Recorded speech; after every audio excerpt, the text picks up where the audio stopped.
Hello guys, welcome back to my channel. If you are new here, I'm Ezekiel. In this channel we tour different Kenyan villages exploring their interests and ideas, their jobs and hustle, their backload and problems they face in their different fields and areas. As we explore these areas, I dive in and tell a bit healthy tips that exercise and prevention on how we can live a happy, healthy lives.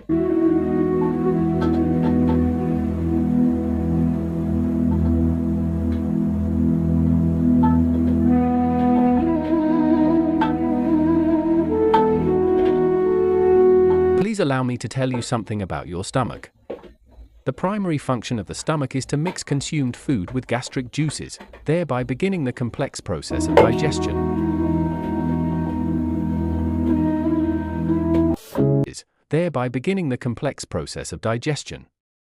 The inside of the stomach has the peculiarity of being able to reflect mood. Anger makes it turn red. Fear, pale. Excitement, it begins to contract. Stress, it starts to secrete juices. All of this is due to the fact that there is a direct connection between the brain and the stomach, by way of the autonomic nervous system.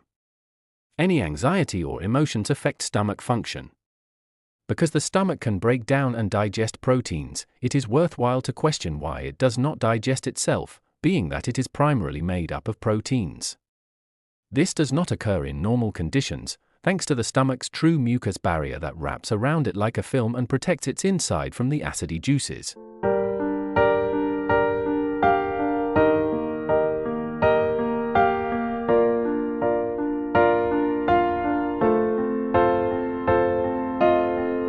When this mucus barrier is breached, stomach juices attack the stomach's own wall, causing gastritis and stomach ulcers. The stomach needs special care in order to preserve the protective mucus barrier. This care includes regular meals, respecting the stomach's needed rest periods. Good stomach function is reflected in the facial expression and reflects favorably on the whole body.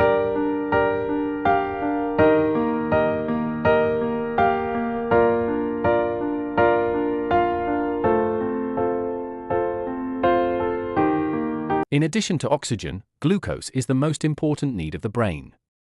But not just any source of glucose is healthy, it has to come from foods rich in vegetable fiber. The brain is a big oxygen consumer, surpassed only by the liver. Although its weight is only 2% of the body's weight, it consumes 20% of all of the oxygen carried by the blood. This means it consumes 10 times more oxygen than the average for the rest of the body. Glucose comes from the digestion of food and from stocks in the liver in the form of glycogen. With the exception of neutrons, all of the body's cells need insulin in order to transport glucose from the bloodstream into the cell. Neurons do not need insulin in order to obtain glucose, which is the reason that in insulin-deficient diabetes, neurons continue receiving their supply of glucose as long as the blood contains at least 80 milligrams of glucose per 100 milliliters. Glucose is the primary fuel for neurons. Without glucose, the brain cannot work, since this sugar that is so abundant in nature is responsible for nourishing the electrical mini command center present in each neuron.